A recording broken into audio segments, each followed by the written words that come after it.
వాక్యం చదువు. 11వ అధ్యాయము, 1 కొరింథీయులకు రాసిన పత్రిక 11వ అధ్యాయం. కొత్త నిబంధన గ్రంథంలో 153వ పేజీ. 11వ అధ్యాయము 5-6 వచనాలు. కూర్చోనన్నా, కూర్చోండి.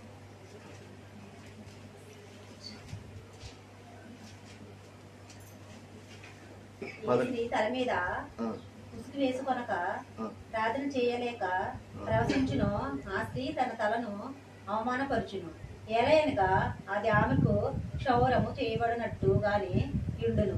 స్త్రీ ముసుగు వేసుకొని ఎడల ఆమె తల వెంట్రుకలు కత్తిరించుకొనుటైనను క్షౌరం చేయించుకున్నట్టుగైనను స్త్రీ అవమానమైతే ఆమె ముసుగు వేసుకొనవలెను. మీకోసమే చదివించాను, నవ్వుకుంటారని కాదు, కానివ్వండి. మందిరంలో మనం ఎలా ఉండాలో అలా ఉండాలి అంతే, ఖచ్చితంగా. రైట్.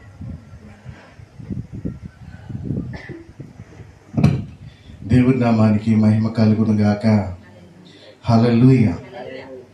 కృప కలిగిన దేవుడు మరొక పునరుద్ధాన దినాన్ని మనందరికీ ఇచ్చి ఆయన సన్నిధిలో ఆయనను ఆరాధించడానికి దేవుడు మనకి ఇచ్చిన ఈ చక్కని సమయాన్ని బట్టి దేవునికి వందనాలు తెలియజేస్తూ చేరువచ్చిన మీ అందరికీ కూడా ప్రభువైన యేసుక్రీస్తు వారి ఘనమైన శ్రేష్టమైన పరిశుద్ధమైన నామములో మీ అందరికీ కూడా నా యొక్క హృదయపూర్వక వందనాలు తెలియజేస్తున్నాను. అందరికీ వందనాలండి. బాగున్నారా? ఒక వారం అయిపోయింది కదా, కొత్త సంవత్సరంలో మొదటి వారం. ఇంకా కొత్తదనం పోలేదు మనకి, ఇంకా కొత్త వాసన వస్తూనే ఉంది కదండి. కనుక ఈ కొత్తదనంలోనే ఉన్నాం కనుక కొన్ని విషయాలు మనం జ్ఞాపకం చేసుకుందాం. దానికి ముందుగానే చదువుకున్న కీర్తనల గ్రంథంలో ఒక మాట చదువుకుని మొదటి చరణాన్ని ఒక్కటే, నా శ్రమలో నేను యెహోవాకు మొరపెట్టితిని ఆయన నాకు. అందరూ చెప్పండి, నా శ్రమలో నేను యెహోవాకు మొరపెట్టితిని ఆయన నాకు ఉత్తరం ఇచ్చాను. శ్రమ అంటే ఏంటి? బాధ అంటే ఏంటి? కష్టం అంటే ఏంటి? ఇవన్నీ అంతే, అన్నీ కూడా ఒకే కావచ్చు చెంది. అయితే ఈ బాధ, కష్టము, వేదన, కన్నీరు, విచారం, బలహీనతలు, వీటన్నిటిలో నుండి మనల్ని విడిపించగలిగిన వాడెవడు అని ఆలోచన చేస్తే ఏ మనుషుడు కూడా మనలను విడుదల చేయలేడు, విడిపించలేడు. కారణం ఏంటంటే నీ దగ్గర డబ్బులుంటే నీ చుట్టూతో వచ్చేవాళ్ళు మనుషుల యొక్క స్వభావం. నీ దగ్గర ధనం ఉంటే ఎక్కడో విడిచిపెట్టిన సంబంధాన్ని కూడా పట్టుకొచ్చి నీతో సంబంధం కలుపుకునేవాళ్ళు మనుషులు. ఎవరో నీ దగ్గర డబ్బులు ఉంటే బాగా నీవు స్థితిమంతురాలవైతే నీతో చుట్టరికం కలపడానికి ఎక్కడెక్కడి నుంచో వస్తారు. కానీ అదే నీవు శ్రమలో ఉన్నప్పుడు, అదే నీవు బాధలో ఉన్నప్పుడు, అదే నీవు కష్టాల్లో ఉన్నప్పుడు, అదే నీవు వ్యాధిలో ఉన్నప్పుడు చుట్టాలు అని చెప్పిన వారు, మేము మీకు బంధువులము అని చెప్పినటువంటి వారు ఎవ్వరు కూడా నీ దగ్గరికి రారు. దేవుని యొక్క వాక్యంలో భక్తుడు అదే రాస్తున్నాడు, అదే అనుభవంలో. నా శ్రమ వచ్చింది, నాకు కష్టం కలిగింది, నాకు బాధ కలిగింది, నాకు వ్యాధి కలిగింది, నాకు బలహీనత కలిగింది. ఏ మనుషుని ద్వారా కూడా నేను ఆదరించబడలేకపోతున్నాను. ఈ ఆదరించబడలేనటువంటి సమయంలో నేను నీకు ప్రార్థన చేసినప్పుడు నీవు నాకు ప్రార్థన విని నా ప్రార్థనకు నీవు ప్రత్యుత్తరం ఇచ్చావు ప్రభువా. శ్రమలో ఉన్నవాడికి ఆదరణ కావాలి, కష్టములో ఉన్నవాడికి ఓదార్పు కావాలి, దుఃఖములో ఉన్నవాడికి ఓదార్పు కావాలి, బాధలో ఉన్నవాడికి నెమ్మదిని కలిగచేయాలి. ఈరోజు మనుషుల యొక్క స్వభావం మనం ఆలోచన చేస్తే, వాడు బాధలో ఉన్నాడా, ఇంకా కొంచెం బాధపడితే బాగుండును, వ్యాధిలో ఉన్నాడా, ఆ వ్యాధి కొంచెం ముదిరితే బాగుండు అని అనుకునే వాళ్ళు చాలా మంది ఉన్నారు. కనుక ప్రియులరా, మనకి కష్టం కలిగినప్పుడు, మనకు బాధ కలిగినప్పుడు, మనకు వేదన కలిగినప్పుడు మనము ఎవరిని ఆశ్రయించాలి? దేవునిని ఆశ్రయించాలి. హల్లెలూయా. ఈ వాక్యాన్ని బట్టి మనం నేర్చుకునేటువంటి మాట ఏంటంటే, నీకు శ్రమ ఎదురైనప్పుడు నరులను ఆశ్రయించుట కంటే యెహోవాను ఆశ్రయించుట మేలు. నీకు బాధ కలిగినప్పుడు నరులను నమ్ముకొనుట కంటే దేవుణ్ణి నమ్ముకోవడము నీకు శ్రేష్టము అని ఈ వచనం నుంచి మనం నేర్చుకుంటున్నాం. కనుక ఇంతవరకు నీవు ఎవరిని ఆదరించావో, ఎవరిని ఆశ్రయించావో, ఎవరి దగ్గరికి వెళ్ళి నీవు సహాయం పొందుకోవాలని ఆశతో ఎదురు చూసావో నాకు తెలియదు. ఈ ఉదయకాల సమయంలో దేవుడు ఇస్తున్న మాట నీకు, నాకు, మనందరికీ, మన శ్రమలో మనం ఆయనకు ప్రార్థన చేసినప్పుడు, మన శ్రమలో మనము ఆయనకు మొరపెట్టినప్పుడు ఆయన మన మనవి విని ఆయన మనకు ప్రత్యుత్తరం ఇచ్చే దేవుడు. హల్లెలూయా. కనుక ఆయన మీద ఆధారపడితే, ఆయన మీద నీవు ఆనుకుంటే ఆయన నీవు కలిగి ఉన్నటువంటి శ్రమలన్నిటిలో నుండి ఆయన నిన్ను తప్పించి కావలసినటువంటి మంచి పరిస్థితులు ఆయన నీకు దయచేయటానికి సమర్థుడు. హల్లెలూయా, హల్లెలూయా. దేవుడు ఆ కృపలో మిమ్మలను ఏం చేయాలి? నడిపించును గాక. ఆమేన్. చెప్పండి గట్టిగా. ఉసూరు పంట ఉండకండి, చెప్పండి గట్టిగా చెప్పండి. టిఫిన్ తిన్నారా? ఏంటి ఎవరు మాట్లాడలేదు? అంత గట్టిగా అడిగితే తిన్నారా? టిఫిన్ తినలేదా? అంతే. కొన్ని జీవితాలు అలాగే పోవాలి. ఏం చేస్తాం కదా, అది అంతేనా? మంచిది. దేవుని యొక్క వాక్యంలో నుంచి కొన్ని విషయాలు మనం నేర్చుకోవడానికి ప్రయత్నం చేద్దాం. దేవుని యొక్క మందిరంలోనికి మనం వస్తున్నాము అంటే, నేను ఇదివరకు చెప్పినటువంటి గుర్తు నాకు, దేవుని మందిరము ఒక ఆధ్యాత్మిక పాఠశాల అని. ఏంటి చెప్పండి? దేవుని మందిరము ఒక ఆధ్యాత్మిక పాఠశాల. ఇది ఆత్మీయ జ్ఞానమును బోధించేటువంటి పాఠశాల. స్కూల్కి వెళ్ళి నాకు ఆత్మీయ జ్ఞానం కావాలంటే వాళ్ళకే తెలియదు, ఇంకా నీకేం బోధిస్తారు? వాళ్ళు సోషల్ చెప్పమంటే చెప్తారు, లెక్కలు చెప్పమంటే చెప్తారు, ఇంగ్లీష్ చెప్పమంటే చెప్తారు, తెలుగు చెప్పమంటే తెలుగు వ్యాకరణం చెప్పమంటే, సందులు సమోసాలు చెప్పమంటే చెప్తారు. కనుక స్కూల్లో నీకు బోధించేది సామాజికమైనటువంటి జ్ఞానం, సమాజంలో ఉన్నటువంటి జ్ఞానం నీకు బోధిస్తారు. దేవుని యొక్క మందిరంలో ఆధ్యాత్మికమైనటువంటి జ్ఞానాన్ని బోధిస్తారు. ఈ ఆధ్యాత్మికమైనటువంటి జ్ఞానం మనకి ఎందుకు కావాలి అని అడిగితే, నీవు నేను పరిశుద్ధంగా జీవించటానికి పరమ పవిత్రుడైనటువంటి యేసుక్రీస్తు ప్రభువు వారు పాపులమైనటువంటి మనందరి కొరకు కూడా ఆయన యొక్క పరిశుద్ధ రక్తాన్ని మన కొరకు చిందించి, మనము చేసినటువంటి అపరాధములు, మనం చేసినటువంటి పాపములన్నిటినీ కూడా క్షమించి, ఆయన మనలను మరల తిరిగి పరిశుద్ధతలోనికి నడిపించడానికి, ఒక పరిశుద్ధుడిగా ఉండడానికి, పవిత్రుడిగా ఉండడానికి ఆయన మనందరికీ కూడా సహాయం చేస్తున్నాడు. కనుక దేవుని యొక్క వాక్యంలో కొన్ని విషయాలు ఆయా సందర్భాలను బట్టి ఉపమానాలు కానివ్వండి, లేకపోతే ఉదాహరణలు కానివ్వండి, లేకపోతే వాక్యములో వ్రాయబడినటువంటి ప్రతి మాట కానివ్వండి, అది దేనికి మనకి అర్థమవుతుంది, దేని గురించి మనం దానిని ధ్యానం చేస్తున్నాము అంటే, మనము పరిశుద్ధులుగా మారడానికి మాత్రమే ఈ బైబిల్లో ఉన్నటువంటి వాక్యాలు మనకి ఉపయోగపడతాయి. హల్లెలూయా.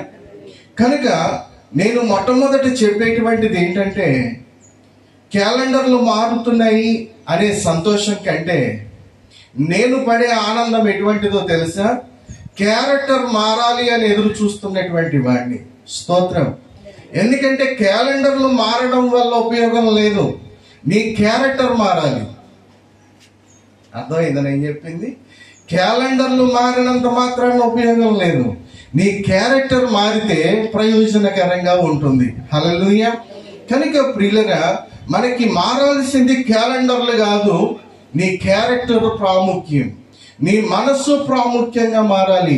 నీ మనసులో ఉన్నటువంటి ఆలోచనలు మారాలి. నీ మనసులో ఉన్న తలంపులు మారాలి. ఇవన్నీ కూడా ఎప్పుడైతే మారుతాయో, మనం ధ్యానం చేసాం పోయిన వారంలో, ఒక నూతన సృష్టిగా నీవు ఉంటావు అని. ఎప్పుడైతే మనలో ఉన్నటువంటి పాత స్వభావం పోతుందో, ఎప్పుడైతే మనలో ఉన్నటువంటి ఆ పాపపు స్వభావం పోతుందో, అప్పుడు నవీనమైనటువంటి నూతన స్వభావాన్ని మనం పొందుకుని ఉన్నటువంటి వారం. హల్లెలూయా. మనము నూతనమైనటువంటి నవీన స్వభావము పొందుకున్నాము అని అంటే దానికి గుర్తేంటి అని అడిగితే, మనము బహిరంగంగా యేసుక్రీస్తు ప్రభుల వారిని తెలుసుకొని, బహిరంగంగా రక్షణ పొంది, బహిరంగంగా మనము బాప్తిసం పొందుకుంటున్నాం. చూసారా, ఇదే బహిరంగంగా మనము ఇచ్చేటువంటి రక్షణ సాక్ష్యము. కనుక ప్రియులరా, మనము ఇచ్చేటువంటి బహిరంగ రక్షణ సాక్ష్యము ఎలా ఉండాలి అని అడిగితే, దేవునికి మహిమకరముగా, దేవునికి మనము దేవుని కొరకు మనము ఒక పాత్రలుగా వాడబడేటువంటి వారంగా మనము ఉండాలి అనేటువంటిది మనకి అర్థమవుతుంది. హల్లెలూయా. ఎందుకు ఈ బాప్తిసం అనేటువంటిది బహిరంగంగా ఇస్తారు అని అంటే, యేసుక్రీస్తు ప్రభుల వారు నన్ను రక్షించాడు, నా పాపముల నుండి, నా అతిక్రమముల నుండి నాకు విడుదల ఇచ్చాడు అనేటువంటి ఒక బహిరంగ ఒప్పుకోలు. హల్లెలూయా. ఈ బాప్తిసం పొందడం ద్వారా ఏమవుతుంది అని అంటే, నీలో ఉన్నటువంటి పాపం అంతా కూడా పోయి ఒక నూతన సృష్టిగా నీవు పుట్టావు అని దాని అర్థం. కొంతమంది బాప్తిసాలు పొందుకుంటారు కానీ పాతతనాన్ని వదిలిపెట్టరు. కొంతమంది బాప్తిసాలు పొందుతారు కానీ వారిలో ఉన్నటువంటి అబద్ధాలు విడిచిపెట్టరు. బాప్తిసాలు పొందుతారు కానీ పూర్వకాలం జరిగినటువంటి విషయాలను వదిలిపెట్టరు. బాప్తిసం పొందుతారు కానీ ఎక్సెట్రా ఎక్సెట్రా. కనుక ప్రియులరా, ఏది ఏమైనా మనము బహిరంగంగా ఒప్పుకోలు చేసినటువంటి ఆ రక్షణ మనము బాప్తిస్మము ద్వారా యేసుక్రీస్తు ప్రభుల వారికి అలాగే లోకానికి మనం ఎలాగున సాదృశ్యంగా ఉంచుకున్నామో, మనము కూడా అదే మార్పు కలిగినటువంటి వారంగా మనము ఉండాలి.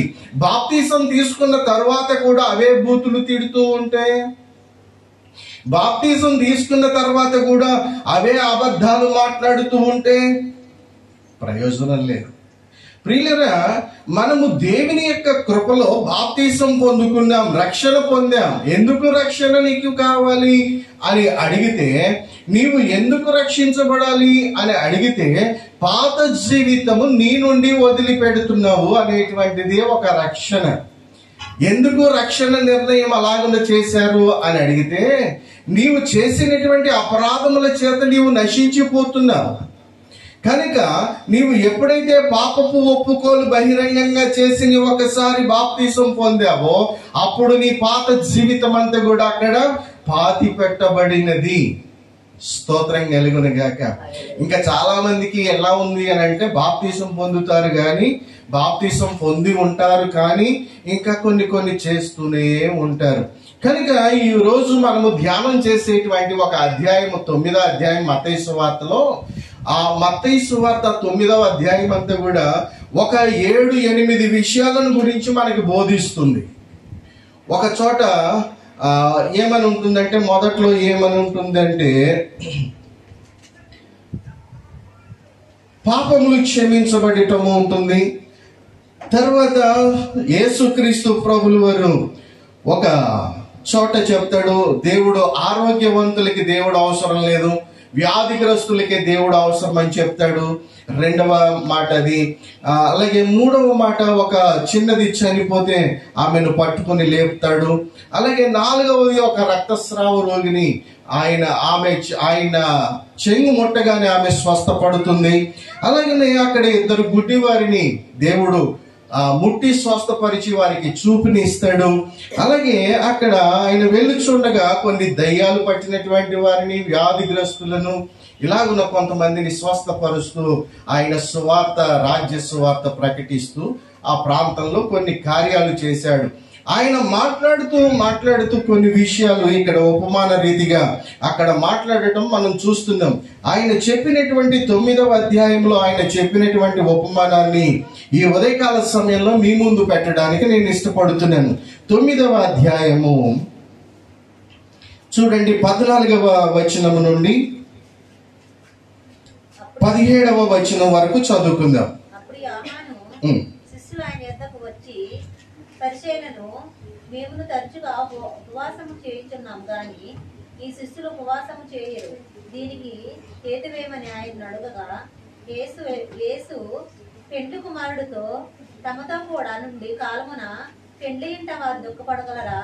పెండ్లి కుమారుడు వారి యొద్ద నుండి కొనుక్కోబడి దినములు వచ్చును, అప్పుడు వారు ఉపవాసం చేతురు. ఎవడను పాత బట్టలు కొత్త బట్టలను మాసిక వేయుడు, వేసి ఎడల ఆ మాసిక బట్టలను వెలితిపరచును, సిరుకును మరి ఎక్కువగును. మరియు పాత తిత్తులో కొత్త ద్రాక్షరసము పోయరు, పోసిన ఎడల పిగిలి ద్రాక్షరసము కారిపోవును, తిత్తు పాడగును. అయితే కొత్త ద్రాక్షరసము కొత్త తిత్తులో పోయిదురు, అప్పుడు ఆ రెండును చెడిపోక ఉండునని చెప్పాను. దేవుడికి స్తోత్రం కలుగును గాక. మరొకసారి నేను చదువుతున్నాను చూడండి. అప్పుడు యోహాను శిష్యులు ఆయన యొద్దకు వచ్చి, పరిసయ్యులను మేమును తరచుగా ఉపవాసము చేయుచున్నాము గాని నీ శిష్యులు ఉపవాసము చేయరు, దీనికి హేతువు ఏమని ఆయనను అడగగా, యేసు పెండ్లి కుమారుడు తమతో కూడా ఉండు కాలమున పెండ్లి ఇంటి వారు దుఃఖపడగలుగుతారా? పెండ్లి కుమారుడు వారి యొద్ద నుండి కొనిపోవు దినము వచ్చును, అప్పుడు వారు ఉపవాసము చేతురు. ఎవడును పాత బట్టకు కొత్త బట్ట మాసిక వేయడు, ఆ మాసిక వేసిన ఎడల ఆ మాసిక బట్టను వెలితిపరుచును, చిలుగు మరి ఎక్కువగును. మరియు పాత తిత్తులలో కొత్త ద్రాక్ష రసము పోయిరు, పోసిన ఎడల తిత్తులు పగిలి ద్రాక్ష రసము కారిపోవును, తిత్తులు పాడవును. అయితే కొత్త ద్రాక్ష రసము కొత్త తిత్తులలో పోయిదురు, అప్పుడు ఆ రెండును చెడిపోక ఉండునని చెప్పాను. స్తోత్రం కలుగును గాక. ఇక్కడ ఒక ఉపమానాన్ని యేసుక్రీస్తు ప్రభులు వారు ఆయనను విమర్శించేటువంటి వారి కొరకు మాట్లాడుతున్నాడు. ఏమని అంటే, మొట్టమొదటిది ఆయన శిష్యులను గురించినటువంటి ఒక ప్రశ్న పరిసయ్యులు వేస్తున్నారు. యేసుక్రీస్తు ప్రభుల వారు సంచరిస్తున్న ఆ సమయంలో ఈ పరిసయ్యులు ఆయన దగ్గరకు వచ్చి ఒక మాట అడుగుతున్నారు. మేము వారానికి 2 దినాలు ఉపవాసం ఉంటున్నాం, కానీ నీ శిష్యులు ఎవరు కూడా ఉపవాసం ఉండటం లేదు, దీనికి హేతు ఏంటి అంటే కారణం ఏంటి అని అడుగుతున్నారు. అంటే దాని అర్థం ఏంటంటే, యేసుక్రీస్తు ప్రభుల వారిని శాస్త్రులు పరిసయ్యులు కూడా ఆ కాలంలో ఎక్కడ దొరుకుతాడా ఈయన అనేటువంటి ఒక ఆలోచన చేత ఆయనను ఎలాగునైనా బంధించాలి, ఆయనను ఎలాగునైనా తికమక పెట్టాలి, ఆయనను ఎలాగునైనా కూడా ఇబ్బంది పెట్టాలి అనేటువంటి ఉద్దేశంతో శాస్త్రులు పరిసయ్యులు వారు ఒక కంకణం కట్టుకున్నారు. కంకణం కట్టుకోవడం అంటే ఇంకా అదే పని మీద తిరుగుతున్నారు అన్నమాట.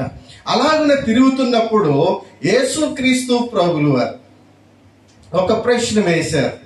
ఏమని అంటే, ఎప్పుడు కూడా మేము చూస్తున్నాము మీ శిష్యుల్ని, మిమ్మల్ని మీరు ఎప్పుడూ తింటూనే ఉంటున్నారు, మీరు ఎప్పుడు ఆహారం తింటూనే ఉంటున్నారు, కానీ ఎప్పుడు నీ శిష్యులు మేము ఉపవాసం ఉండడము మేము చూడలేదు.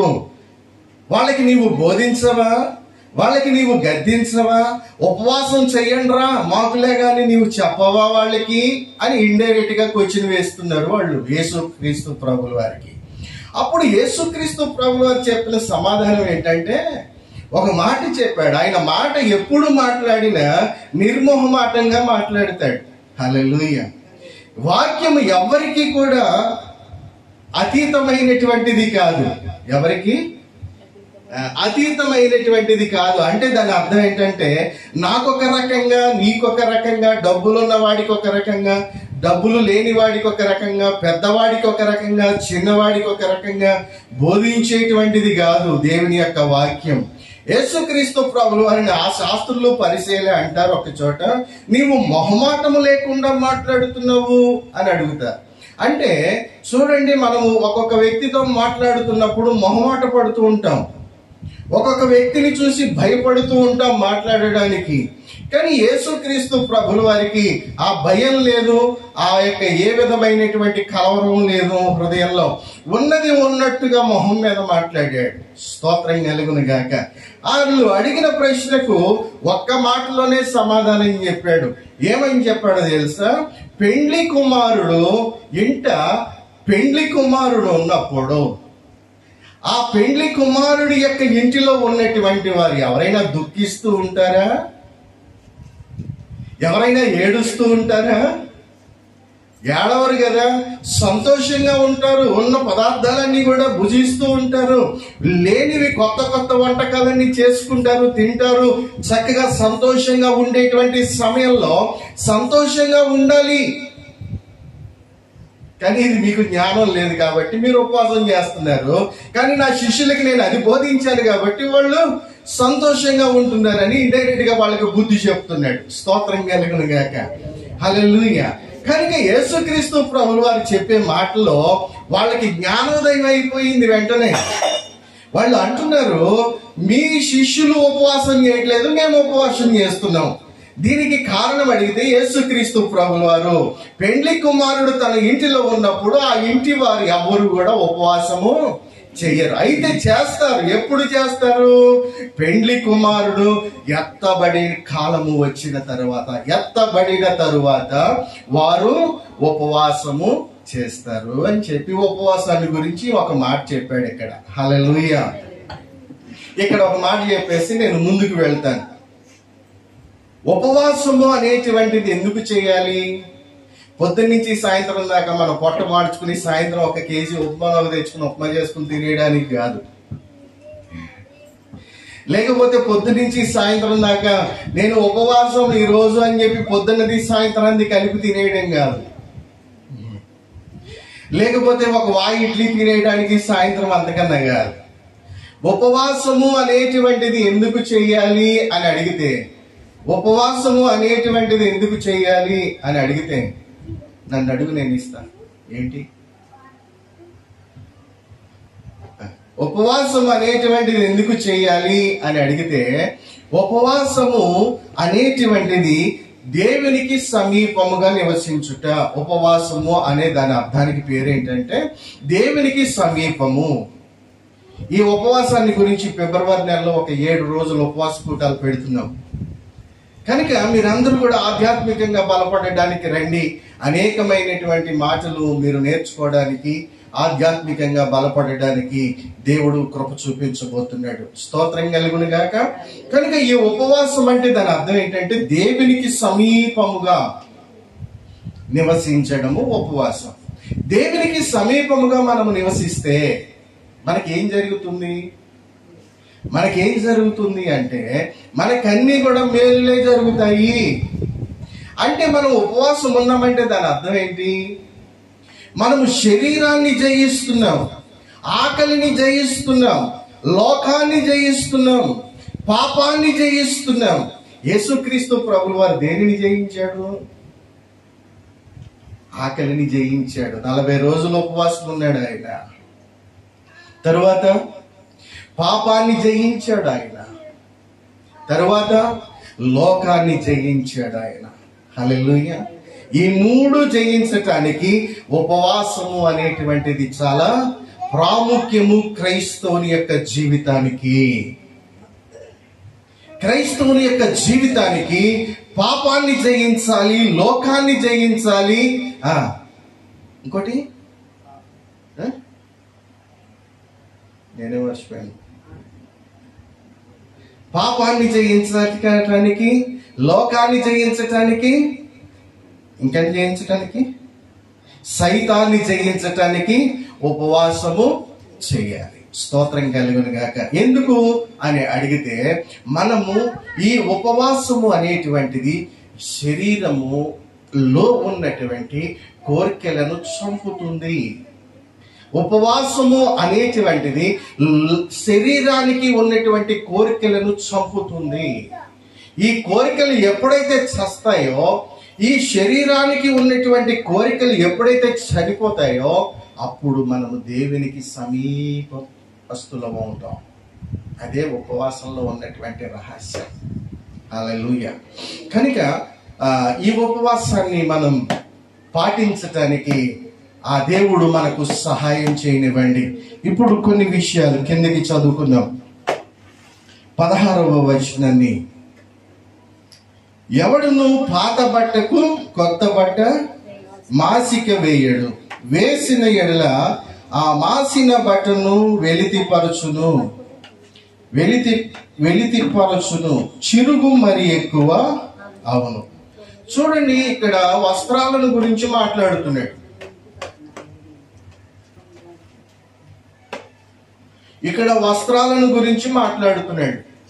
ఈ వస్త్రాలు అనేటువంటివి దేనికి గురించి మనం వాడతాము అని అడిగితే, ఒక చోట యేసుక్రీస్తు ప్రభుల వారి వస్త్రాలను గురించి మాట్లాడుతూ, నీ వస్త్రము కంటే నీ శరీరము, నీ శరీరము కంటే నీ ప్రాణము గొప్పవి కాదా అని అంటాడు.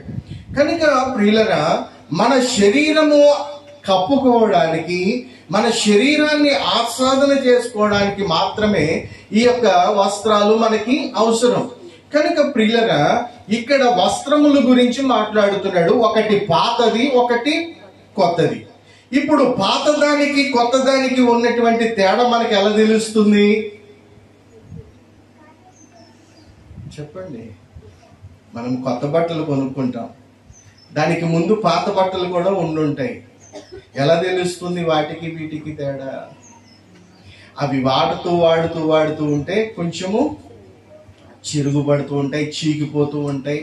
ఆ సబ్బు వాడి, సర్ఫ్ వాడి, ఇవన్నీ వాడుతూ ఉన్నప్పుడు ఆ బట్టలు ఏమవుతూ ఉంటాయి? కొత్తదనము కోల్పోతూ ఉంటాయి. ఆ కొత్తదనాన్ని కోల్పోతూ ఉన్నప్పుడు క్రమేణా ఏమవుతున్నట్టు లెక్క? పాతది అవుతున్నట్టు లెక్క. అలాగనే కొత్త వస్తువు ఏదైనా సరే మనము వాడడం మొదలు పెట్టినాం అనుకోండి, పాతది అయిపోతుంది. ఇప్పుడు చూడండి, 6 రోజులు కొత్త సంవత్సరంలో గడిచిపోయినాయి, ఇంకా కొత్త సంవత్సరం అంటావా దీన్ని? ఇంకా కొత్త సంవత్సరం అంటావా దీన్ని? ఏం కారణం? అప్పుడే వారం రోజులు అయిపోయింది. ఇంకో 4 రోజులు అయితే 15 రోజులు అయిపోతుంది. తర్వాత సంక్రాంతి పండుగ కూడా అయిపోతుంది. ఇక ఈ నెలాఖరు అయిపోతుంది, మళ్ళీ ఫిబ్రవరి. రోజులు గడుస్తున్నాయి. కొత్తదనము దినము ఏమవుతుంది అంటే పాతదవుతుంది. దేవుడు మనకి పరిశుద్ధ గ్రంథంలో వ్రాయించి వచ్చిన ప్రతి మాట కూడా మన యొక్క ఆత్మీయ జీవితానికి సంబంధించినటువంటి మాటలుగా మనం గుర్తించాలి. హల్లెలూయా. ఇక్కడ అంటున్నటువంటి మాట అదే, ఎవడును పాత బట్టకు కొత్త బట్ట మాసిక వేయడు. ఒకవేళ నీ పాత చొక్కాయి చిరిగిపోయింది, టైలర్ దగ్గరికి వెళ్ళి, బాబు దానికి ఏదైనా ఒక అతుకు వేసి పెట్టు బాబు, ఏదో ఒక ముక్క అతికించు అని అంటే కుదరదంగా అంటాడు. ఎందుకని? టైలర్ దగ్గర అన్ని కూడా కొత్త వస్త్రాలే ఉంటాయి, అవునా కదా? టైలర్ దగ్గర అన్ని కూడా కొత్త చొక్కాలే ఉంటాయి, కొత్త ప్యాంటు చొక్కాలే ఉంటాయి, కొత్త గుడ్డలే ఉంటాయి. కుదరదండి అని వెంటనే చెప్పేస్తాడు. కారణం ఏంటంటే అతని దగ్గర కొత్త వస్త్రాలు తప్ప పాత వస్త్రాలు ఉండవు. నా పాత చొక్కా కుట్టుకోవాలి అని అంటే, నా పాత చొక్కాకి మరలా అతుకు వేసుకోవాలని అనుకుంటే కుదురుతుందా? కుదరదు. అంటే పాత జీవితానికి కొత్త జీవితము అతికించకూడదు. నీ పాత జీవితానికి నీ కొత్త జీవితము అతికించకూడదు. అందుకని ఎఫెసీయులకు రాసిన పత్రికలో ఒక మాట అంటాడు అపోస్తలుడైనటువంటి పౌలు, పూర్వమందు మనము చీకటి అయి ఉన్నాము, ఇప్పుడు మనము యేసుక్రీస్తునందు వెలుగై ఉన్నాము అంటాడు. హల్లెలూయా. మనము పూర్వమందు ఏమై ఉన్నాము? చీకటి దేనికి సాదృశ్యము అని అడిగితే, పాపానికి సాదృశ్యం, దుర్మార్గతకు సాదృశ్యం, దుష్టత్వానికి సాదృశ్యం. కనుక మనము పూర్వమందు చీకటి అయి ఉన్నాము, ఇప్పుడైతే ఆశ్చర్యకరమైనటువంటి యేసుక్రీస్తు ద్వారా కలిగిన వెలుగులోనికి మనము వచ్చి ఉన్నాము అంటాడు. ఇప్పుడు వెలుగు, మనము వెలుగే గాని మరలా మనము చీకటి కాకూడదు. మనము కొత్త వారమే గాని మరలా మనము పాత వారము కాకూడదు. మనము పాతవారముగా ఉండి దానికి కొత్తది మనము అందించుకోవాలి అని అనుకుని ప్రయత్నం చేస్తే ఏమవుతుంది అని ఇక్కడ రాశాడో తెలుసా? చిరుగు మరి పెద్దదైపోతుంది. అంటే నీ బ్రతుకు ఇంకా కొంచెం సర్వనాశనం అయిపోతుంది అని అర్థం. నాకు నీ ఆత్మీయ జీవితం ఇంకా కొంచెం పతనమైపోతుంది అని అర్థం. ఎలాగునో తెలుసా? నేను క్రైస్తవుని అని చెప్పుకుంటాను, పాత బుద్ధులు వదిలిపెట్టాం. నేను క్రైస్తవుని అని ప్రార్థన చేస్తాం, పాత విధానం వదిలిపెట్టాం. నేను ఫలానా అని చెప్తాను, పాత జీవితాన్ని వదిలిపెట్టను. అదే అంటున్నాడు, నీ పాత వస్త్రానికి కొత్త వస్త్రము తాకిడి చేస్తే ఉన్నటువంటి నీ పాత వస్త్రం మొత్తం పిగిలిపోతుంది, నీ జీవితమే నాశనం అయిపోతుంది. అందుకని అంటాడు, 2 పడవల్లో కాలేయకూడదు. 2 పడవలలో ప్రయాణం చేస్తే నీ గమ్యం ఏది? నీ గమ్యము నీవు సురక్షితంగా చేరాలి అని అంటే నీవు ఒకే పడవలో ఉండాలి. ఆ పడవ పాతదా లేకపోతే కొత్తదా? నీవు వెచ్చగానా లేక చల్లగానా? లేకపోతే వేడిగానా లేకపోతే చల్లగానా? నీ ప్రయాణం దేవునిలో ఎలా ఉంది అనేటువంటిది ఇక్కడ దేవుడు మాట్లాడుతున్నాడు. స్తోత్రం కలుగును గాక. మనం ఈరోజు అతుకులు వేసుకుని కుట్టుకునే బతుకులు ఉన్నాయా మనకేమైనా? దేవుడు ఆశీర్వదించాడు మనల్ని, హల్లెలూయా.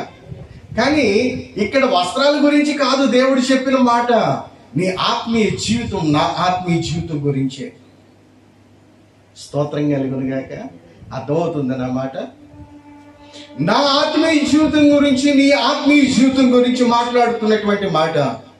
నీ పాత జీవితానికి కొత్త జీవితాన్ని నీవు తాపిడి చేయకూడదు.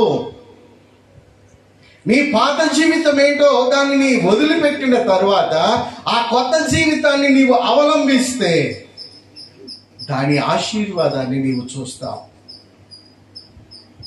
దాని యొక్క దీవెనలు నీవు పొందుకుంటావు, దాని యొక్క ఆశీర్వాదాలను నీవు చూస్తావు, నీవు పొందుకుంటావు. నీ మీదకి, నీ కుటుంబం మీదకి ఆయన ధారాళంగా ఇచ్చేటువంటి దేవుడు, హల్లెలూయా. కనుక ప్రియులరా, మనము పాత జీవితంలో ఉండి కొత్తదనాన్ని మనము కోరుకుంటే దాని వలన ప్రయోజనము లేదు.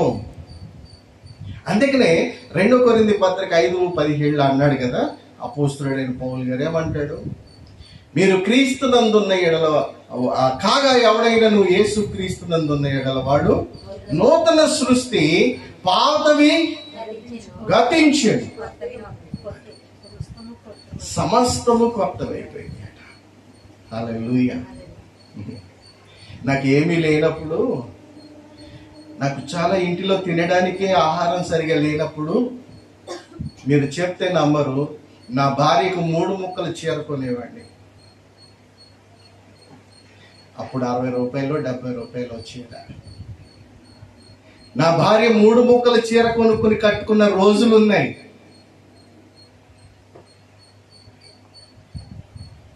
నేను చిరిగిపోయిన బట్టలు కట్టుకొని వాటిని కుట్టుకొని మేనేజ్ చేసిన రోజులున్నాయి.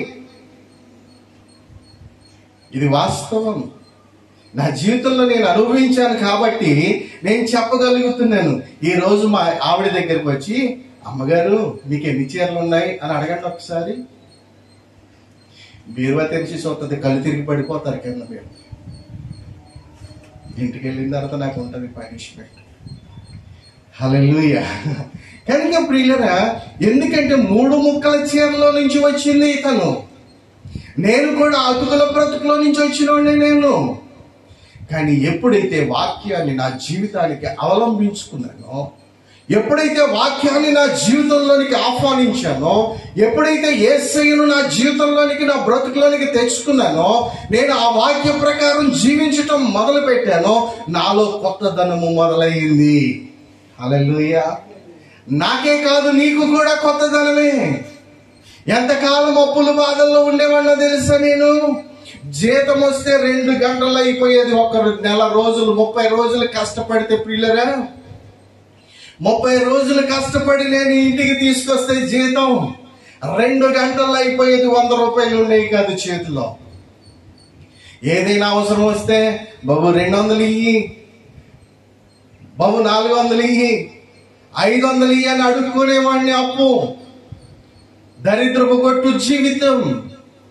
ప్రియులేరా, ఈరోజు దేవుడు అప్పు ఇచ్చేవాడిగా ఉంచుతున్నాడు, అప్పు చేసేవాడిగా నన్ను ఉంచలేదు. స్తోత్రం కలుగునుగాక. అనేకులకు ఇచ్చే స్థితిలో నన్ను ఉంచాడంటే కారణం ఏంటో తెలుసా? నేను నా పాత జీవితానికి కొత్త గుడ్డ మాసిక వేయలే. నేను పాత వ్యక్తిగా జీవిస్తూ కొత్త వ్యక్తిగా నేను ప్రదర్శన ఇవ్వలేదు ఎక్కడా కూడా. నేను కొత్త వ్యక్తిగా జీవిస్తూ నా పాత జీవితాన్ని నేను కంటిన్యూ చేస్తూ ఉండలేదు. కానీ నా బ్రతుకును పరిపూర్ణంగా ఎప్పుడైతే దేవునిలో నూతన పరచుపరుచుకున్నానో అప్పుడు నా జీవితంలో మార్పు మొదలైంది. హల్లెలూయా. కొంతకాలము దశమ భాగం అని డబ్బులు తీసేవాడిని నా జీవితంలో, పక్కన పెట్టేవాడిని. ఎవరైనా సేవకులు వస్తే ఇద్దామని చెప్పి, ఎవరో రాకపోతే మరలా తీసుకుని నేనే తినేసేవాడిని ఆ డబ్బులు. అండి శాపం, దానికి తగిన శాపాన్ని కూడా నేను అనుభవించేవాడిని. ప్రియులరా, ఈరోజు నాకు జీతం రాగానే నా ఆత్మీయ తండ్రికి ఫోన్ పే చేసేస్తానంతే. నా కావాలంటే నా ఫోన్ పేలు కూడా చూసుకోండి. జీతం పడిన 2వ నిమిషంలో ఎక్కడికి వెళ్ళాలి అక్కడికి వెళ్ళిపోతుంది నా దశమ భాగం. కనుక నేను ఆశీర్వాదం, అది నా జీవితంలో ఉన్నటువంటి గొప్ప ఆశీర్వాదాన్ని నేను మీతో పంచుకోవడానికి దేవుడు ఈరోజు ఈ నూతన సంవత్సరంలో కృప చూపిస్తున్నాడు. మీరున్న స్థితిలోనే ఉండకూడదని దేవుడు కోరుకుంటున్నాడు. హల్లెలూయా. నా భార్య 3 ముక్కల చీరల నుంచి ఇప్పుడు తను కట్టుకోలేనటువంటి చీరలు, రోజుకొక చీర కట్టిన 3 నెలలు కట్టిన తరగని చీరలు. గొప్ప విషయం కాదు నేను చెప్పేది. దేవుడు ఆశీర్వదించాడు కనుక, దేవుడి యొక్క ఆశీర్వాదం మా మీద ఉంది కనుక, మా కుటుంబం మీద ఉంది కనుక దేవుడు మాకు ఏ లోటు. హల్లెలూయా. మీకు కూడా మీరు సంపాదిస్తున్నారు కానీ మీ సంపాదన అప్పులను పట్టుకుపోతున్నారు, వడ్డీ వాళ్ళు పట్టుకుపోతున్నారు. కారణం ఏంటో తెలుసా? ఇంకా నీ పాత దానికి నీ కొత్తది ఒకటి తాపడం చేసి ఉంచావు, దాన్ని అతుకు పెట్టి ఉంచావు. నీకు అందుకనే నీకు ఏమీ కనిపించటం లేదు.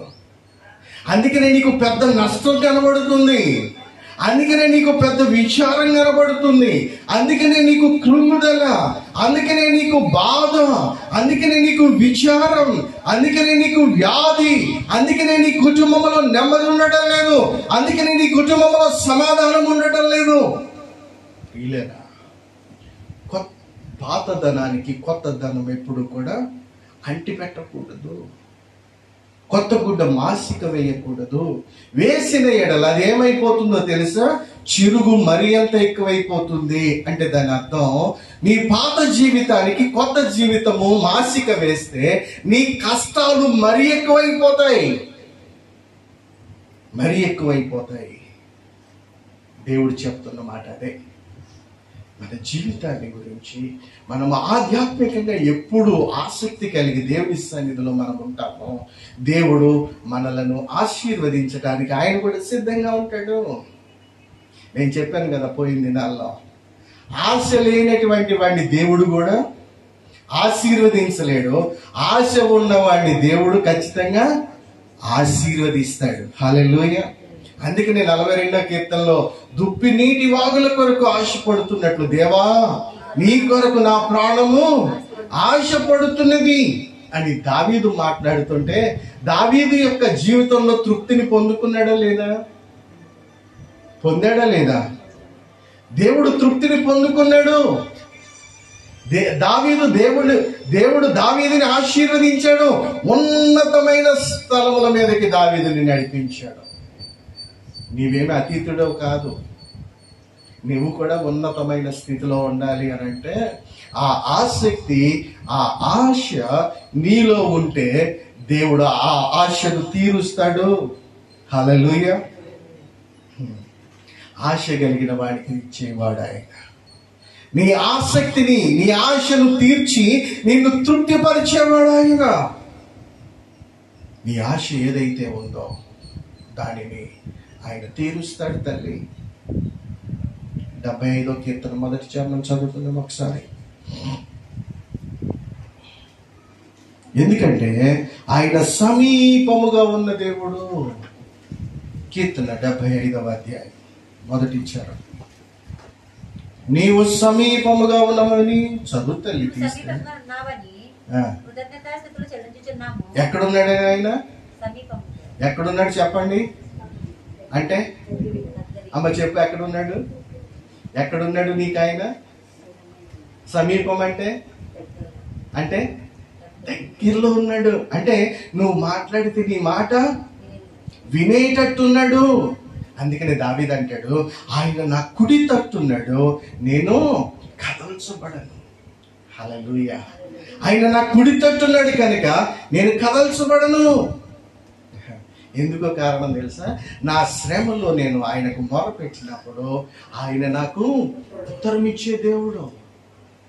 నా శ్రమలో నేను ఆయనకు ప్రార్థన చేసేటప్పుడు నా ప్రార్థన ఆలకించి నా శత్రువుల యొక్క చేతిలో నుండి విడిపించే దేవుడు ఆయన. నా బాధలో నుండి విడిపించేవాడు, నా వ్యాధిలో నుండి స్వస్థపరిచేవాడు, నా కలవరంలో నుండి నన్ను బయటకు నడిపించేవాడు, నా బంధకాలను తెంపేవాడు ఆయన.